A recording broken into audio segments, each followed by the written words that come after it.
This is where we redefine success in leadership, business, and ministry. This is your host, Tim Winders, and welcome to another great, fun, entertaining, and educational episode of Seek, Go, Create. We're glad you're here, and we're excited to have this conversation and for you to just listen in on it. I like to say this before I get to the guest. Please join with us and continue the conversation. You could do that on all of our socials. We're Seek, Go, Create everywhere. I don't have to say anything else. Just find Seek, Go, Create on all of the socials and join in, comment, ask questions. We've got marketing going on and engagement that we're attempting in all of those places. We'd love for you to participate. And we would also love it if you go to our website, seekgocreate.com, and you can find detailed episode notes, resources from all of our guests, all of our episodes, and you can comment and have conversation there also. And if you haven't done so, go there and give us your best email address. You can usually see a bar right up top of the page when you first visit, and we will keep you updated on all the happenings at Seek, Go, Create. So glad you're here. Welcome. Now let's get to today's incredible interview. Today I have Tom Schwab as our guest, and this is a title that I saw on LinkedIn. I'm going to ask him about it, but he says he's the Chief Evangelist Officer for Interview Valet. And Interview Valet is a podcast guest marketing service that provides a way for authors, speakers, coaches, consultants, and brands to maximize the benefits of podcasting. And I have to say this before I get Tom to share with us, that if you've enjoyed the guests that we've had, and I think we're going on about 66 or 67 guests that we've had out of the 100+ episodes, I know that we've had at least 5. We try to do a count before this episode. Could be close to 10 of those guests have come directly from Tom and his organization, and we appreciate it greatly. So Tom, welcome to Seek, Go, Create. Tim, I am thrilled to be here. Thank you for having me. Yeah, I'm so glad you're here too. So Tom, before I get off track with things, my first question, gave you a little bit of prep for this. I like to ask, we give the bio, we talk how cool you are and all that kind of stuff, give you your great title, but let's just kind of break down and say, okay, we bump into each other somewhere and I say, Tom, what do you do? What do you typically tell people? Well, there's always a caveat in there first, because I always answer a question with a question, and I'll ask them, do you listen to podcasts?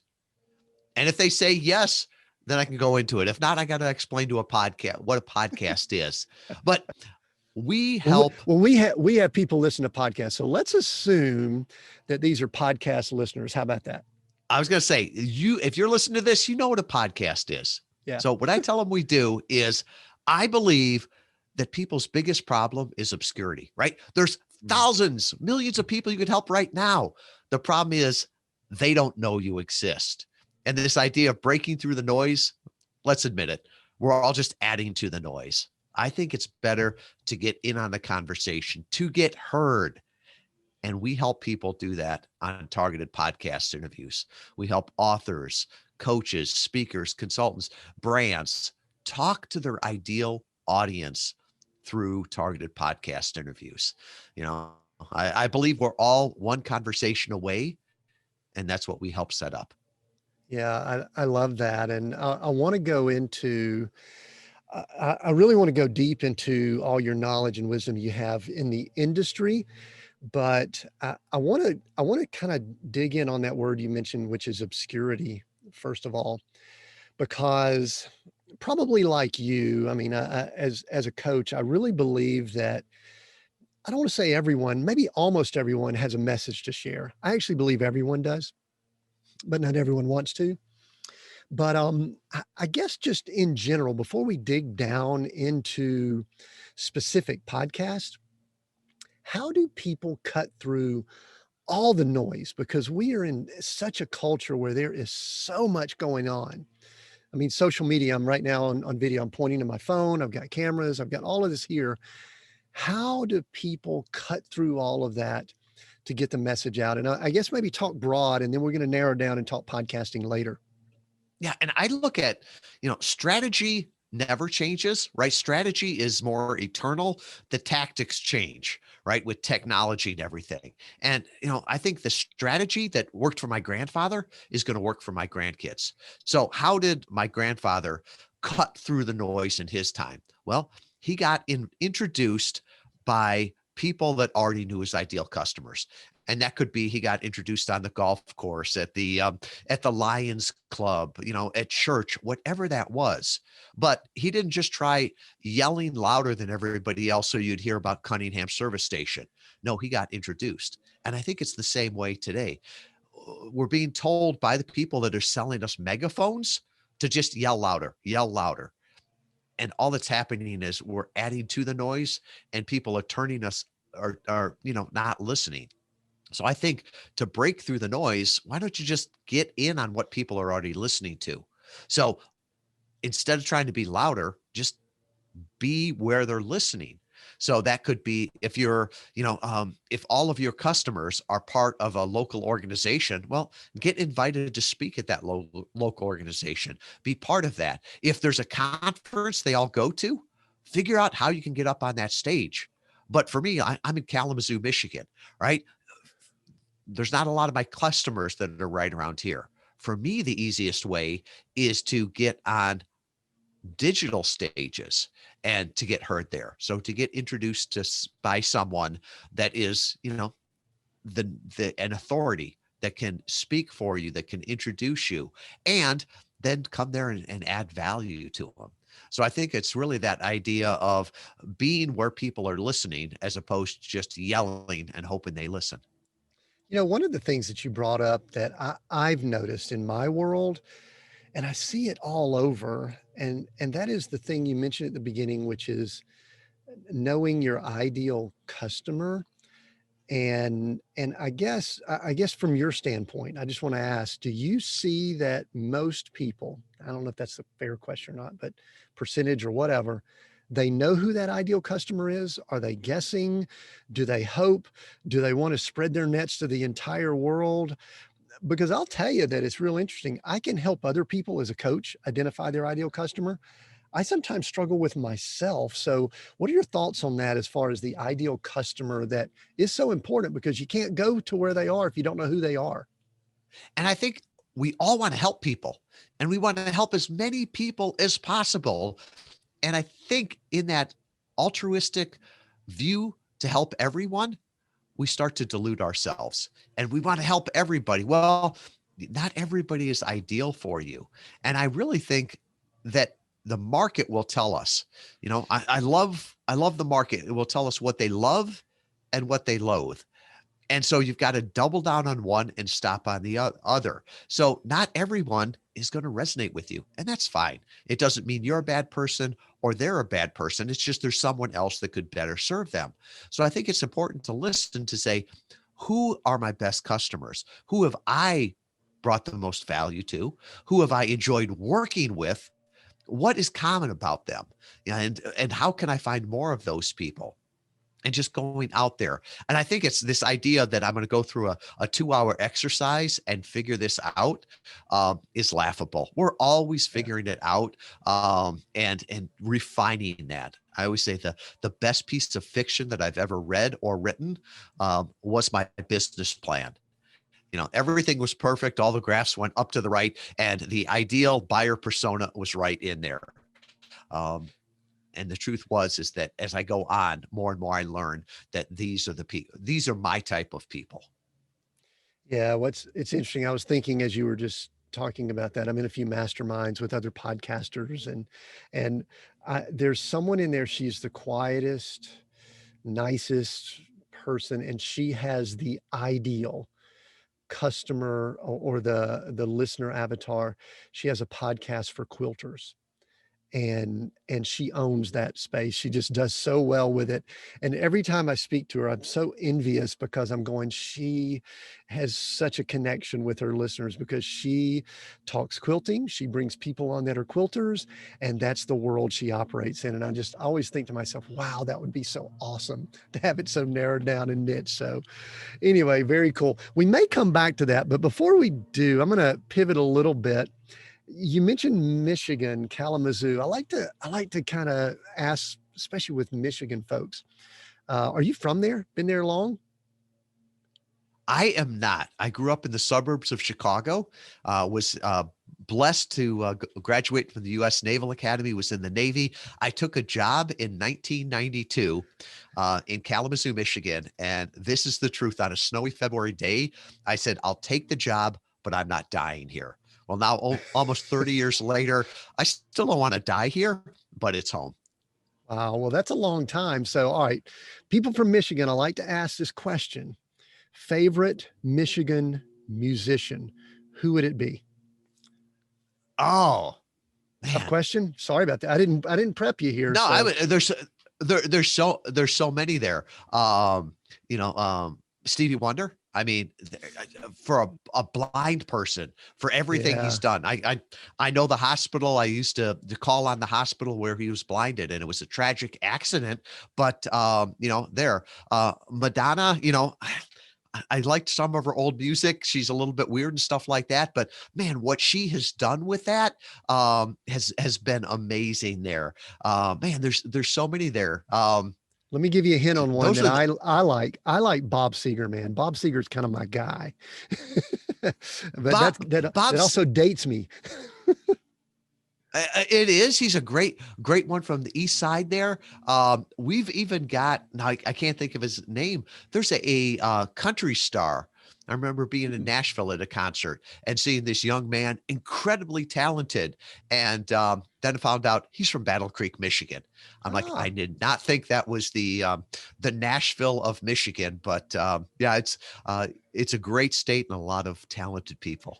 a lot of talent. I think I saw something recently. This is getting way off track. We're about to pull it back in here in just a second. That one of the top selling artists, I can't remember top 20 or whatever, was Eminem out of Detroit there, Ah, which I forget at times. I mean, we know he's from there, and I don't know that I listen to that music that much.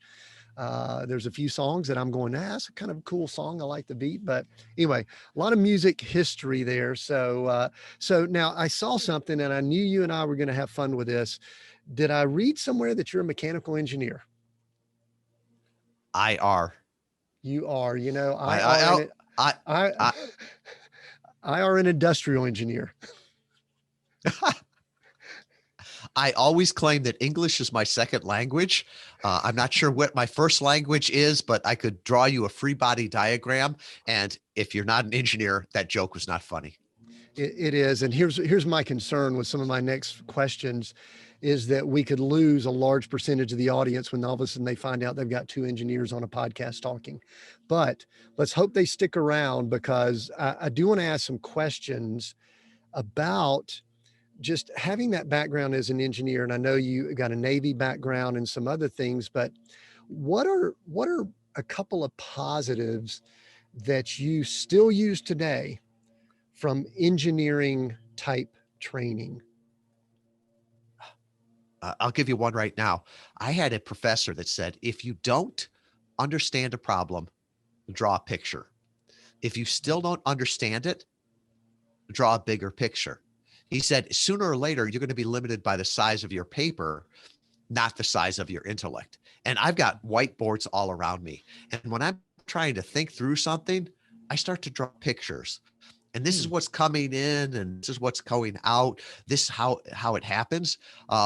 It's funny. I think I don't use my day-to-day engineering. I'd be hard pressed to do some of the calculus that we used to have to do all the time. But the way you think, the way engineers process things, the way they ask questions, and also that optimizing, that there's not one final solution. It's like, okay, well, that's solution A. And now how can we tweak that to get a little bit more out of it? So it's structured the way I think. Yeah, that's good. And I'm similar. I don't know that I use a lot of the details. I do still remember a little bit of physics. It's like force equals mass times acceleration, and you can't push a rope. Those are the basics I got from physics. So that's sometimes helps me out that I can't push a rope. But I saw something that you had posted. I think are you a graduate of nuclear power school? I am. So I graduated Naval Academy, and then my first job was running nuclear power plants in the Navy. All right. So my first big question, is it nuclear or is it nuclear? We need to clarify that. It's uh, I'm not going to. I'm Jimmy Carter has done a lot more than I ever had in my life, as a president, as an alumni, as a human being. But every time he says it, it's wrong. Nuclear Nuclear. power. Yeah. He's a Georgia Tech Yeah. guy too. That's where he did that. So, all right. So I saw this and I think I might have I've seen it on one of your socials, Tom, but you mentioned that you don't use a lot of application maybe of the mechanical engineering, but on there was a card or something that described someone who had been through, I think, the nuclear power school. All right, so I'm going to throw some words at you, and we're about, one of the things we do on this podcast, Tom, is we're about redefining success. And so with that theme in mind, I'm going to ask you some questions that I read off of this card. It says that people that have gone through that school are tough-minded, skeptical, sometimes even cantankerous, but always technically competent, always thinking, what if? A special breed. Talk to us about, obviously, it was a few years ago, but is that you? It is maybe not as cantankerous as I used to be. I think that's not a great life is. word, really, but it could be, I guess. Oh, that really came from Admiral Rickover, who's probably the most cantankerous person that you'd ever want to meet. And when you were called that, it was a compliment, right? You were always striving, always wanting more, not just accepting it. And so when I got that card, when I got finished nuclear power school and passed the oral boards, and to this day I carry that in my wallet. I was just looking to see if my wallet was on the desk here, but I still have that because there was so much pride in that. And I think that's always that questioning of not, well, this is the way it's always been, and this is the way we do it. Well, why? Why do we do it that way? Is there a better way to do it? And challenging myself, challenging my company, challenging even the clients we work with. Is there a better way to do this? Because I want to always be growing.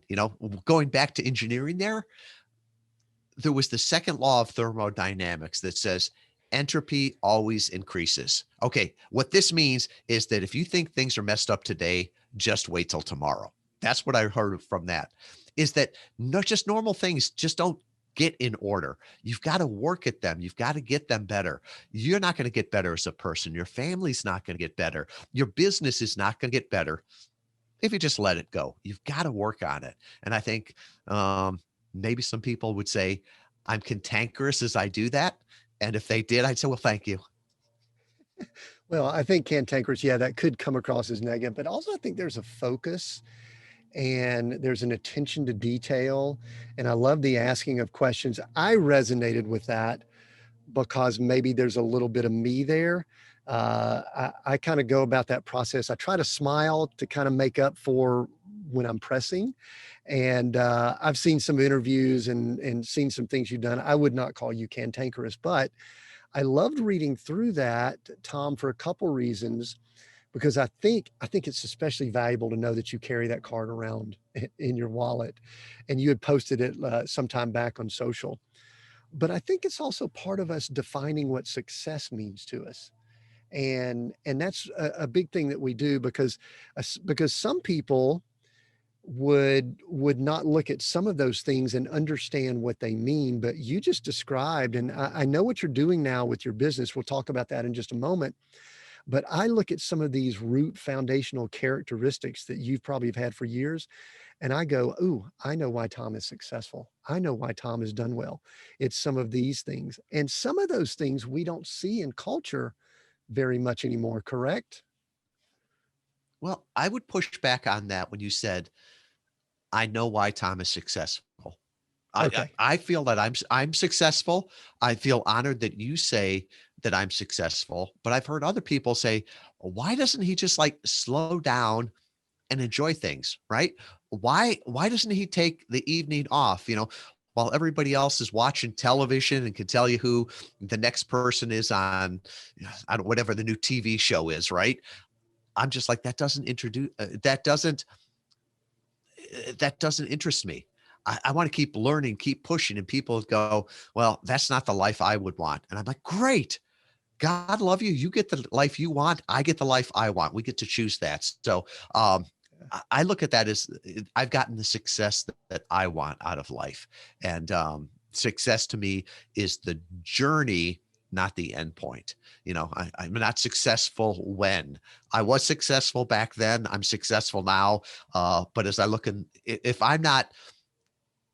I look back and say that I was a better version of myself 5 years ago than I am today, then I couldn't say I'm successful today.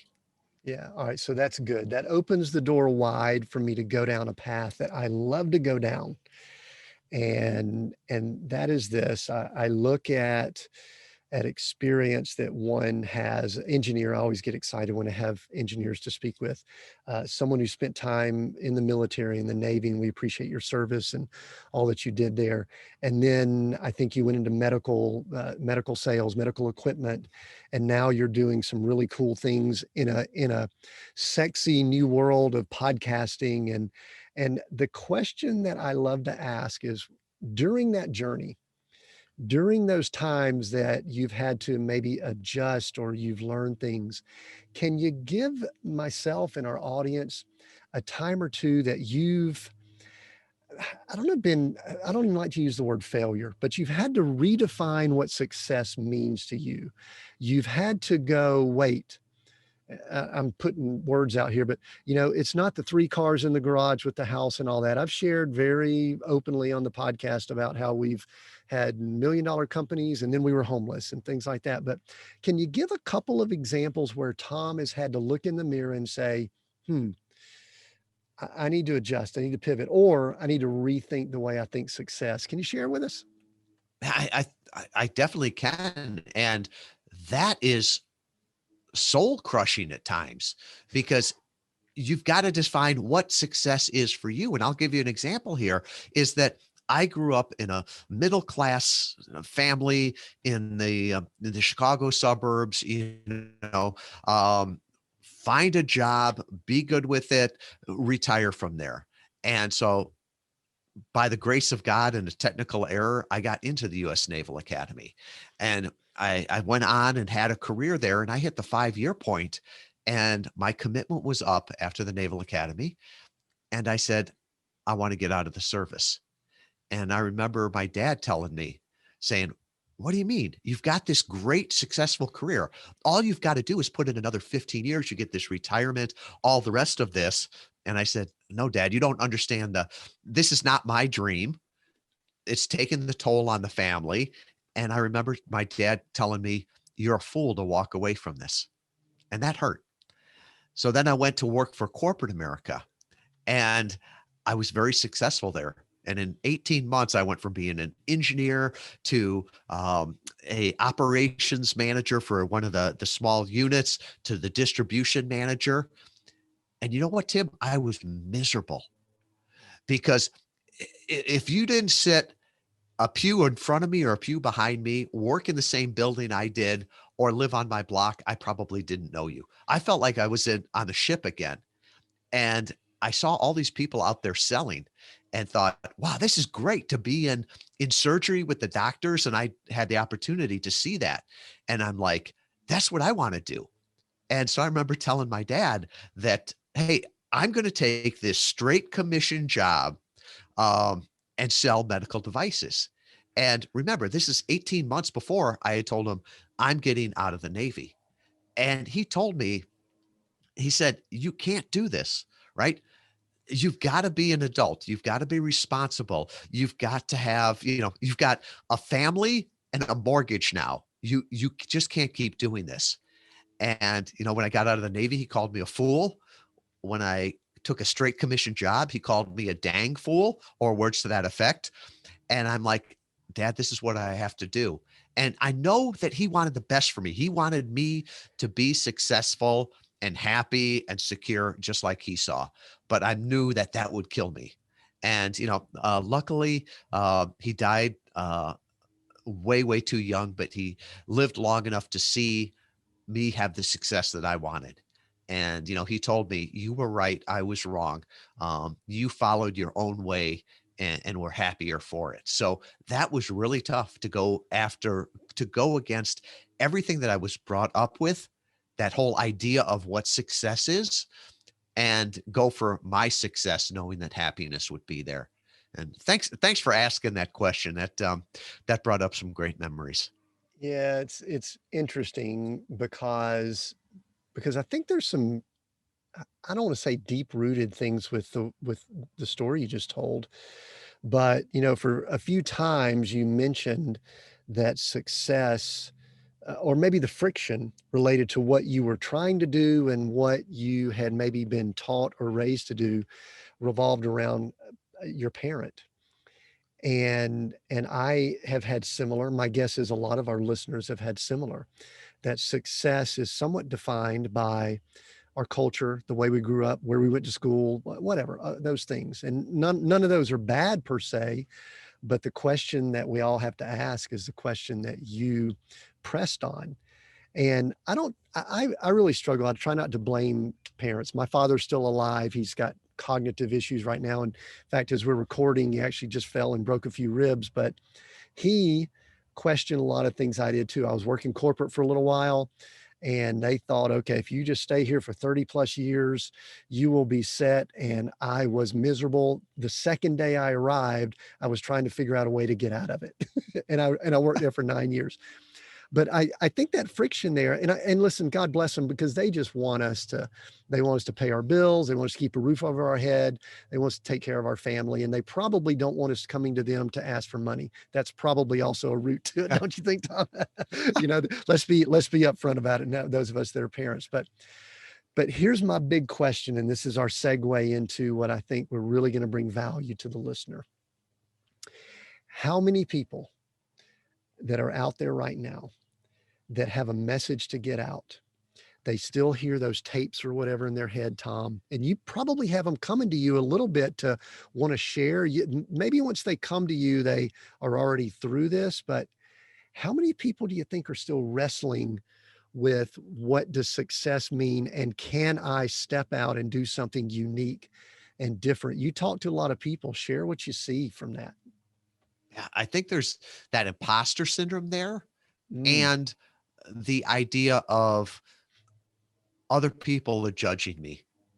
mm, What will other people think? And I can remember that when I was in corporate America. It was, when I was Tom with, Stryker, right?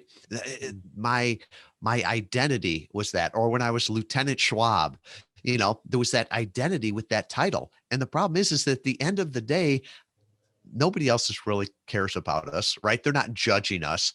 And what you think about yourself is more important than what anybody else does. And so I think over this last year, especially with everything that's been going on, we realized that nothing is guaranteed. Life changes. Every day's a gift, not a given. And, while I lost my dad 20 years ago, I think it was also a gift. He died at 62.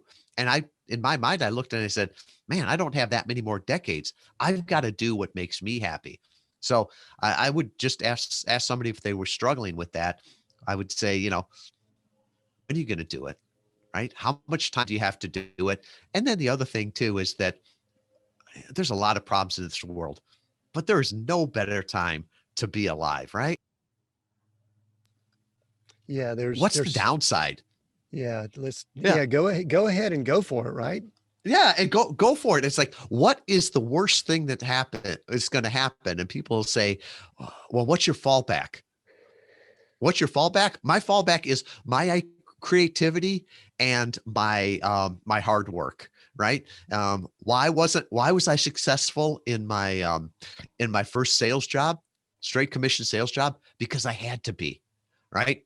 I wanted to prove it to myself. I wanted to prove it to others. And it's funny, that creativity will come through. And I always ask people, what's the worst case scenario? And how likely is that to happen? Right? None of us are, well, I don't know. You're out there in South Dakota. You might be eaten by a bear tonight. That could be a problem. For the rest of us, it's not like a bear or a tiger is going to come down. It's like, what's the worst that's going to happen? Oh, I could embarrass myself on a Facebook Live with the first time I do one. Really? That's the worst thing that happens, right? And that's what's stopping you from going out there and sharing your ideas. Come on, let's do it. Yeah. So one of the things that is interesting to me, especially when I look at the progression of your career, is, mechanical engineer, Navy, all of that. And then now you have this really cool business that is well known in the industry for those that are podcasting. So some of the people listening are getting a behind the scenes look at kind of how podcast world works. Very influential in the industry. To me, and you're helping people get their message out and all that cool stuff, Tom. So how did you get started with this? We'll kind of go to this question, and then we're going to start helping give some tips for people that might be saying, I think I'd like to get my message out too. So how'd this get started? Where did this come from? Well, everything in the world, I believe, is a evolution, right? Nothing is new under the sun, right? It Yeah. evolves. So after I was in, medical device sales, sold that distributorship back, and then had a sideline product. Di- It was direct to patient durable medical equipment rental. We were one time voted the number two least sexy thing to sell online. But the way we did it was this thing called inbound marketing, right? Using content to attract, engage, and delight people. We built that company up, we sold it off. And then in 2014, I started to hypothesize, and I was in a mastermind with some friends, and that you could grow your business by being a guest on other people's podcasts. And that's not a new idea, right? It's a new application Yeah. of idea. Hold on a second. So you did this in 2014. How long Mhm. had well, podcasts have been around a little while, but there were a lot of people that didn't even know what podcasts were then. That word wasn't even in the vernacular, correct? So you were on the Correct. forefront. Well, podcasts actually started 2004, but nobody could do it. I mean, Mm-mm. when we started in actually 2016, I'd say what I did, and then people would go, "What's a podcast?" Yeah. But really, what we were trying to do is like 20 years ago, if you wanted to build your business, write a blog. If you really wanted to do it, put a guest blog, right? Instead of writing your own blog, having it seen by three people, put it up on Huffington Post, USA Today, whatever the big sites are. And that was the way to tap into an audience. So in 2014, I thought, hey, this should work on podcasts too. We tested it. And Tim, I really thought as an engineer, right, that there was something wrong with the data because it worked so well. And at first I thought, well, maybe it's just a niche, it's the personality. We kept testing it and it worked great. And, I wrote a cheesy little book that I gave away. Then I did a little online course that I never took out of beta. And the reason is because people weren't getting results with it. They didn't want to do the Mm. work. And, I didn't want to sell something that people weren't getting value from. And the ones that were honest with me just said, I want to be the guest. You just take care of all the rest. And I'm Yeah. like, oh, that's good copy, right? That's going to be our tagline. So we beta tested it in 2015. It worked so well. We took it out of beta in 2016. And now we've got 27 people on the team in Europe, Canada, the United States, and now in Mexico with Interview Valet Espanol. So it's all Yeah. just been an evolution on that. And I look at it as like this one long career. I learned stuff in the Navy. I learned stuff in corporate America. I learned stuff with an online business, with the marketing. And now we're taking that with Interview Valet.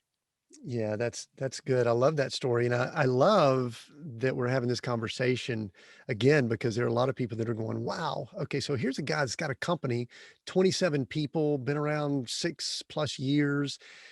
And it's probably one of these things that a lot of people do not know exist. I'm a business coach and I like to, I don't say pride myself, but I read a lot, study a lot. And I just love it when I find out that there's people out there in businesses that I never knew about.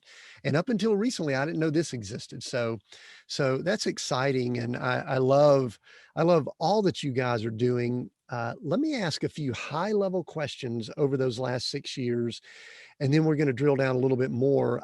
I would love to know over the 5, 6 years, especially since you're an engineer and you probably love data like I do, what are some trends, surprises, myths, things that people might think about podcasting that's really not true? I'm giving you a wide net to kind of just share with us maybe 5 years of wisdom condensed down into a few minutes. But what are some things that you have said, wow, this is cool, or whatever? Just what can you share about I, podcasting in general? and I think that let's start with the name podcasting. I Mm. think right now it's 2021, 2030, somebody's going to be listening to this and laugh every time we say podcast. Because what is a podcast? I remember asking my two youngest daughters, who are 21 and 24, what's the pod stand for in podcasts? And they're like, I don't know, Dad. What's it stand for? They don't know a world with an iPod. And they listen to podcasts, but they listen to them on their iPhone. They listen to them from their computer. So it's this merging of what it is. And in 1920, radio was called wireless telegraph, and by 1930, Mm. it was called radio. So I think we're going to see something else like that too. The other thing is, what is a podcast? So it used to be, well, it's an audio download. So what we're doing now, it's on Facebook Live. So that's not a podcast. Well, yeah, it is. Well, what about when somebody gets this video and they watch it on YouTube? Is that still a podcast? Well, yeah. Well, Sirius XM bought one of the big podcasting companies, right? So when this is up on XM radio and you're listening to it in the car, is that still a podcast? Mhm. Sure. And to me, I think we got to look bigger.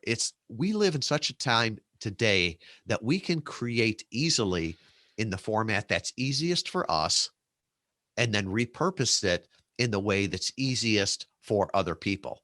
And so that's what I think we're seeing with podcasting. You can transcribe it, make it into a blog, you can make it into videos. The other thing, and this isn't my idea, this came from a futurist out of Stanford. Uh, and his name of his book was The Literacies of Leadership. And he made a point that the future is vivid audio. And everybody will tell you, no, the future is video. And I thought he made a very, very good point. And I think he is spot on. I think podcasts will live on longer than videos. Podcasts will be more impactful than videos or writing. And the reason is when we see somebody, we can be very judgmental. They're too old, they're too young, they're not the same skin color as I am. And we all make these quick decisions. The other thing too is that video can quickly become dated. If you don't believe me, watch Star Wars with somebody that's like under 20. They laugh at the special effects. But audio lives on, right? You can listen to War of the Worlds. It's still scary. I think of my niece. She was studying for her real estate license, and they had her listening to some Zig Ziglar stuff. And she called me up and she's like, Uncle Tom, have you heard of Zig Ziglar? This is amazing. You'd love it. And I didn't have the guts to tell her that, honey, Zig died years ago, and that was probably recorded before you were born. But to her, that was meaningful. It was engaging. I'm sure if she watched that same video from 1990, she would have turned it off. So that's why I am so pumped on podcasting, because the future is vivid audio, and that it's a great way to easily create content and then repurpose it in the way that's easiest for your customers or people you want to influence. Yeah, it's interesting that you brought up a few things there that I've thought about, but you might have some wisdom here. Like you mentioned that pod. I had this vision of my first iPod that I would plug in to my computer, download some music to get it on my iPod. I may have gotten some RSS feed, quote unquote podcast items, but I don't know that I knew what they were at the time. I would put it in and think I was really cool. Basically carrying around a hard drive is what you're basically doing with an earbud that, a plug that you plug in.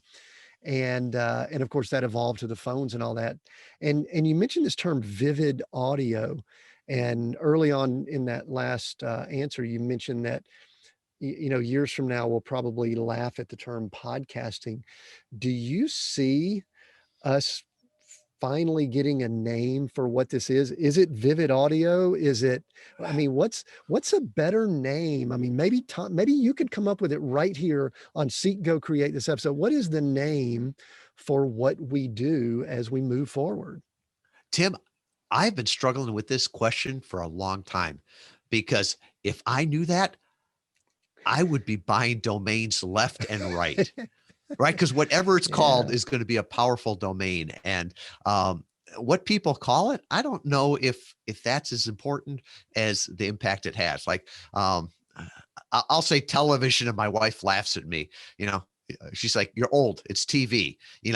I'll say, AM, FM, whatever it is. But we know it's content, and I think that's what podcasts are. And I think that's going to be that whole merging of when this is heard on the radio, is it still a podcast? Do people know?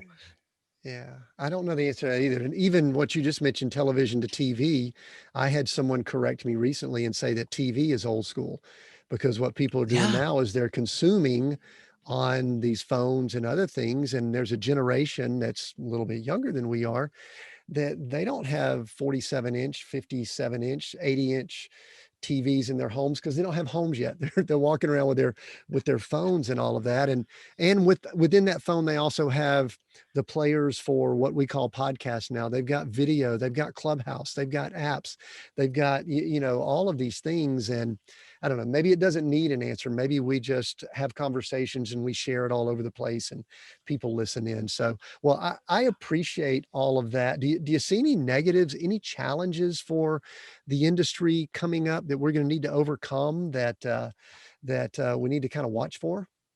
Very much so. And I think we've gotten so enamored with the technology and the Mhm. tactics that we have forgotten the strategy. And I've Mm. often said that I believe my grandfather would be better prepared for the future than my grandkids are. Mm. The reason being is he's got no idea on the technology, but he was a great businessman. He was a great man of character. He understood the strategy, relationships, how you build a business, delivering value. And often I see people now that are focused on, well, what's your pay per click? What's your funnel? What's this? And they've got all of these parts of a business, but they don't have the heart and soul of a business. And I think that's very dangerous because a lot of these things that technology will be able to take away, but the strategy, that heart and soul of a company is what humans give to it. And so that's what I'm one of these always push back on is why. When you talk about cantankerous, when my team came to me and said, we got to be on Clubhouse. Well, why? Why are our customers there? What's the strategy behind it? It almost reminded me of my daughter when she was in junior high. She came to me and she said, Dad, you need to be on Instagram. And this was a long time ago. And I said, well, why, honey? And she says, because everybody is on Instagram. I said, define everybody. Yeah, She I'm said, not. Am I me and not all my everybody? friends. Me and all my friends. And I'm like, if I'm on there right now with a bunch of, middle school kids, it would be creepy. My customers aren't on there. Why would I need to be on there? So I think too often right now, we're just going, oh, I got to jump to this technology. I've got to jump to this, and not asking that question. Well, why? How's this help people? How's it help my business? It could be great, but is it great for me? Yeah, and I think it's something you brought up at the very beginning, and that is getting in front of the audience that you serve and the people that are your people. And some of them may be on Clubhouse. I don't know. I've done some things there, and I know you have some too.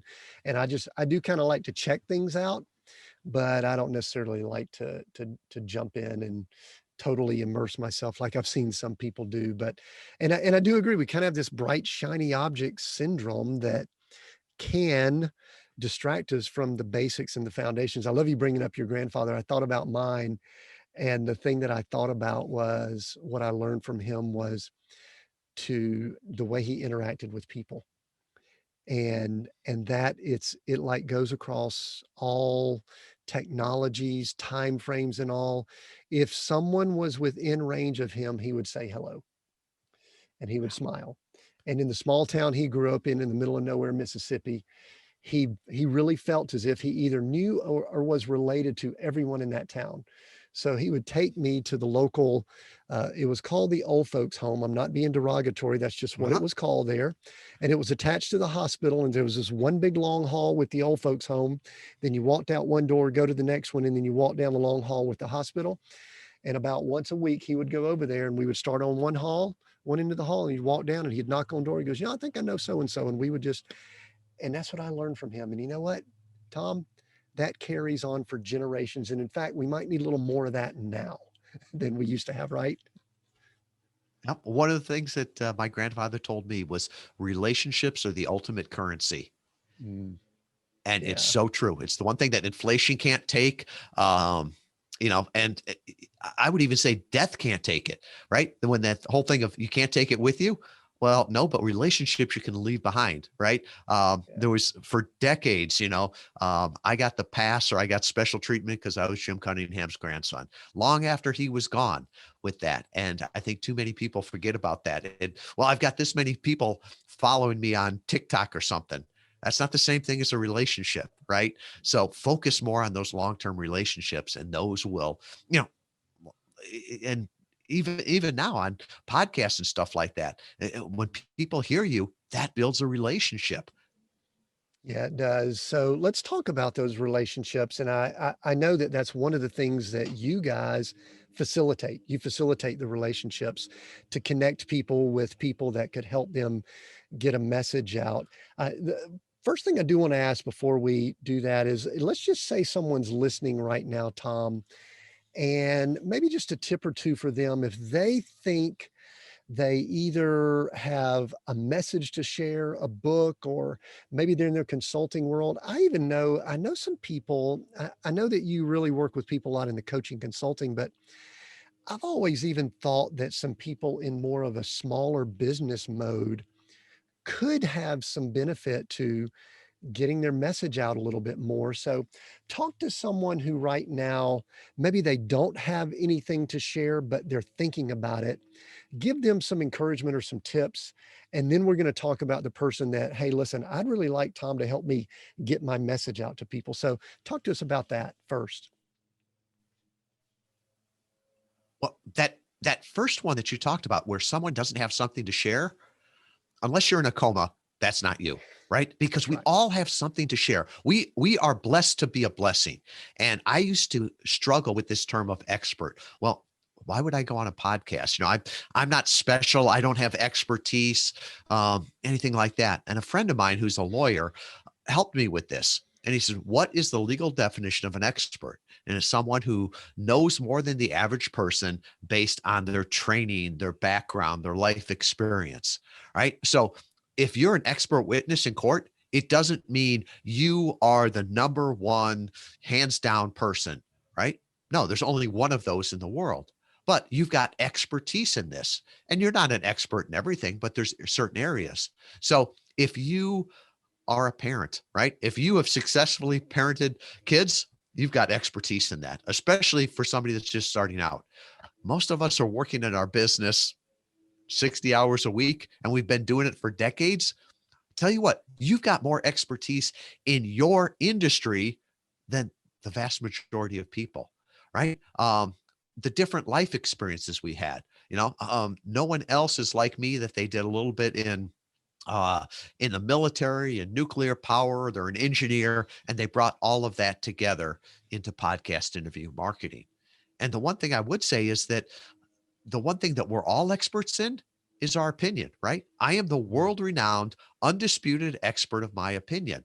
Now, people won't ask me my opinion on things that I have no knowledge of, but what you can share, the insights, the learning, that can help a lot of people. So if you say, well, I've got nothing to share, I would disagree with you that on that. And I always looked back on it as so many people have helped me through life, Jim, with lessons, with things that have made my life better. And they didn't help me just to help me. I believe we're blessed to be a blessing. And, it would be an insult for me not to take what I've learned and pass it on to somebody else too.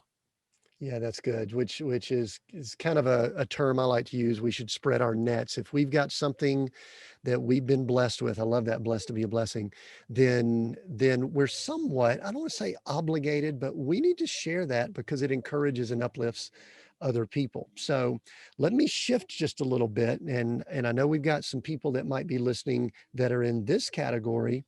Let's just say someone has a book, or they're at the beginning stages of a book, or they've got a business that it would benefit them to share with a broader audience, that they're maybe suffering from that word you used at the beginning, obscurity. So Tom, and we'll tell people as we wrap up here in a few minutes how they can connect with you if they want to engage with you, but just give some general tips on what people can do to be less obscure. Maybe might be a great way of saying it. Yeah, and it's, to get out there, to get that exposure. Exposure brings opportunity, and it's got to be the right exposure, right? You don't want to be on every post office wall. That's not the kind of exposure that's going to help you. But going out there and saying, where could my message, where could my expertise help people? And then also look in the mirror and say, what am I most comfortable with? Do I want to jump up on a stage, and talk from there? Some people are comfortable with that. I still get butterflies and, okay, an upset stomach every time I get on a real stage. But if I get on a digital stage, it's much easier. So Mm. say, do I like talking more? Am I more comfortable just writing things? Do I want to get in front of video?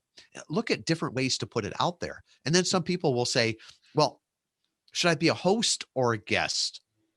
And this goes for anything, right? Should I, on a podcast, should I be a host or a guest? I always say, well, it's not an either or, and really it has to go along with what your goals are. So that's almost like saying, should I be an Uber driver or an Uber passenger? Same platform, two different goals.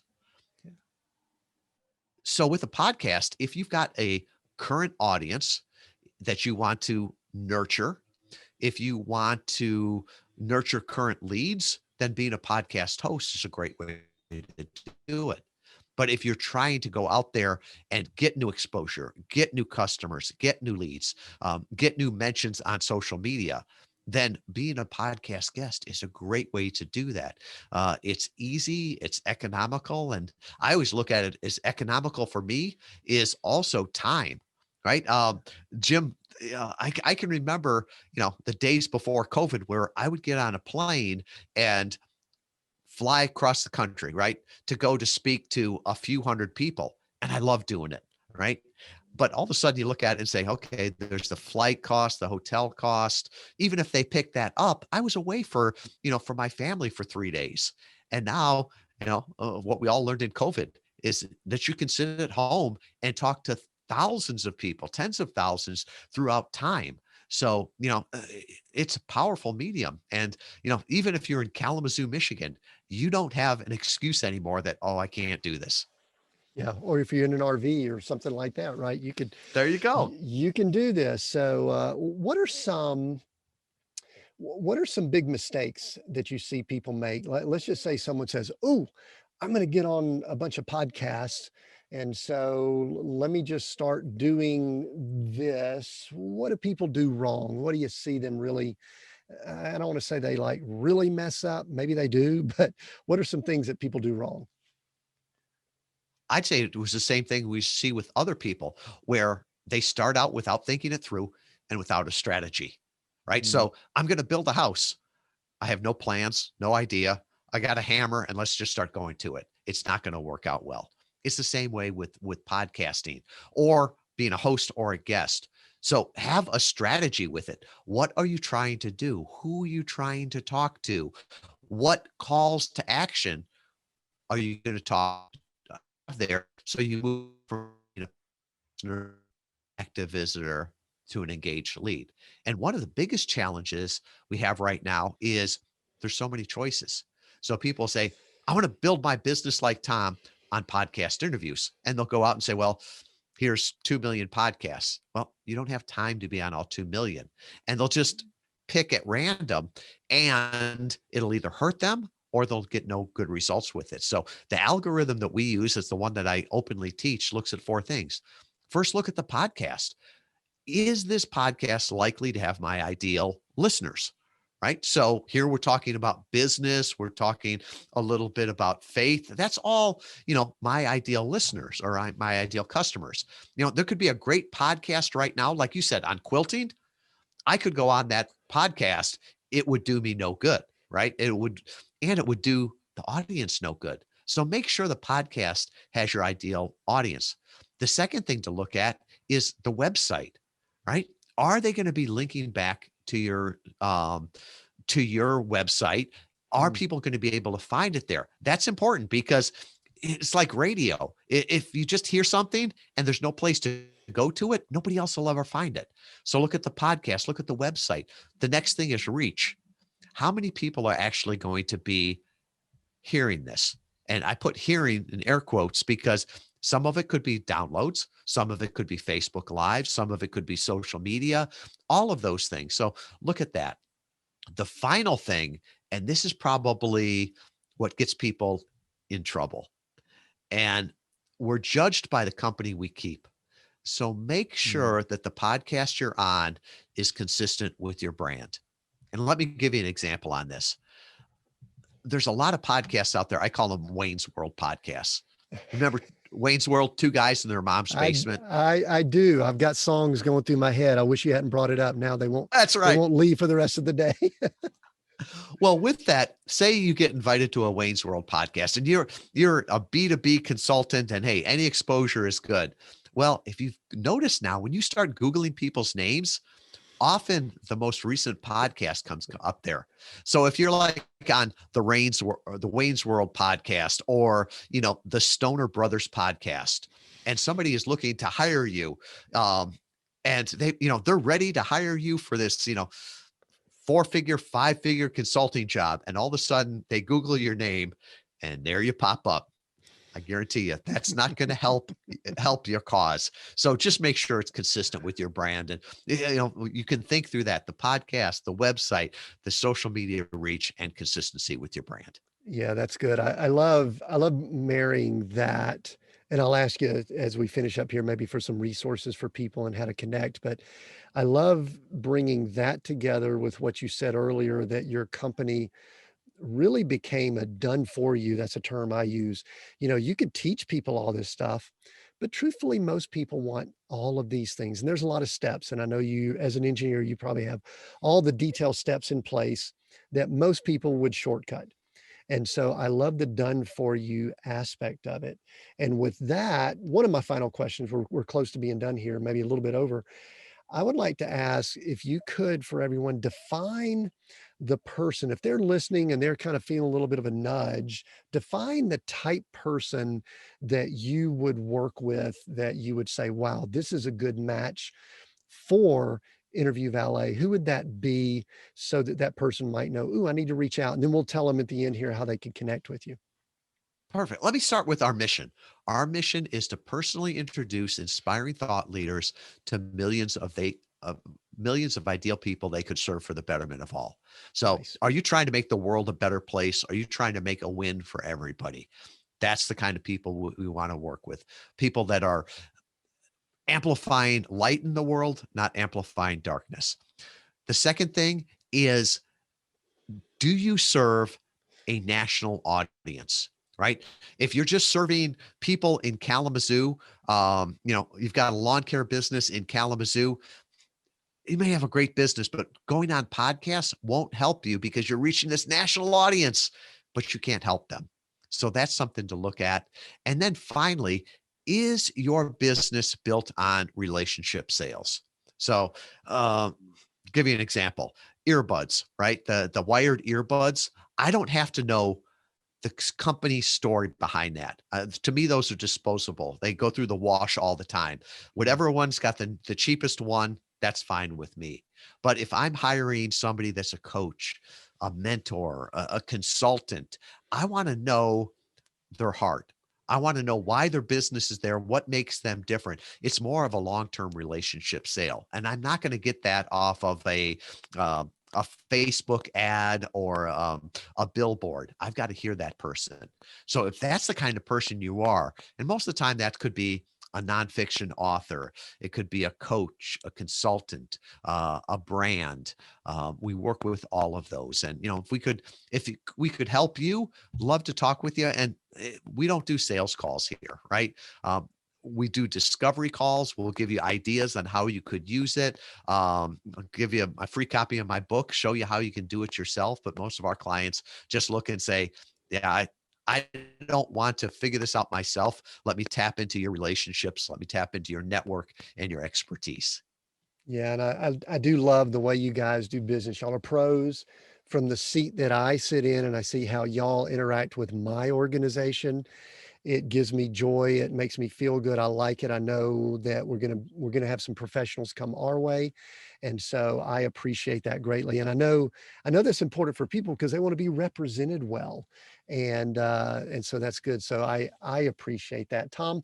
We've gone a little bit over here, and I've got one more question that I ask at the very end, but just we'll include it in all the notes everywhere. But how can people connect? Where do you want to send people if they want? Maybe you mentioned there's a book that they could get and some other things. Where can people go to connect with you? We'll make this really easy. Just go to interview valet with a V.com /SC, or I'm sorry, SGC. Seek, go, create. See, Nice. I am an engineer. I messed it up there.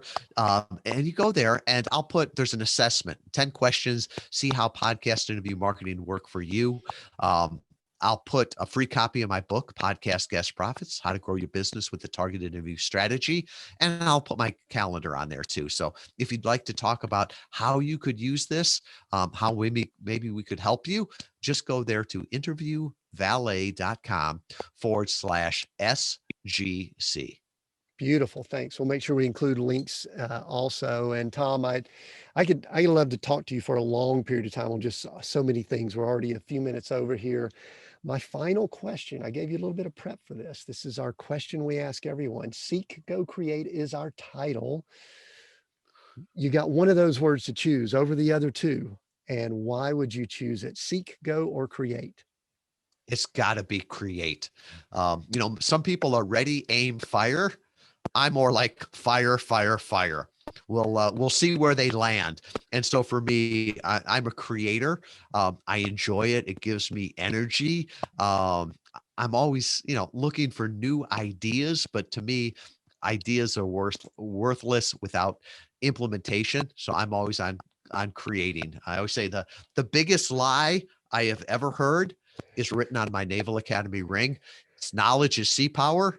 No, knowledge is not power. Knowledge is the potential for power. It's when you actually implement it. So for me, it's all about creation. Yeah, love that. Tom, thank you so much for joining us on Seek, Go, Create, and not just for being a guest, but thank you for all that you do for our show, for the podcast industry. I appreciate it. And if you've been listening in, I know you've enjoyed this. Thank you for continuing to listen. I'm going to ask that you share this, let people know. I am sure that you know people that could get value from Tom, all that he said. So make sure that you share that. We've already mentioned earlier about how you can connect with us on all of our channels. I think you know that we drop episodes early Monday, so make sure you're tuned in, following, subscribed. All the words are changing now, but do all those things. And until then, continue being all that you were created to be.